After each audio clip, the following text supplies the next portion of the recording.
देखते हैं तो हिजरत मदीना के वक्त मस्जिद नबवी के अंदर कुछ सहाबा ऐसे थे जिनका ना अपना कारोबार था, ना बीवी बच्चे थे और ना ही घर। तो वो सहाबा अपनी जिंदगी इस्लाम की तबलीग के लिए वक्फ किए हुए थे और वो मस्जिद नबवी के साथ मुंसलिक एक चबूतरा जिसे असहाब सुफा कहा जाता है वहां पर रहाइश पजीर थे। सुफा अरबी जबान का लफ्ज है जिसके मायने हैं चबूतरे के,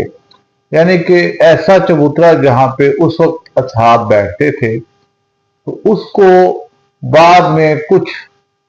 उलमा इकराम और मुहक्किकीन ने कहा कि इस सुफा से ही सूफी निकला है, जबकि इसमें बाद उलमा इकराम और मुहक्किकीन का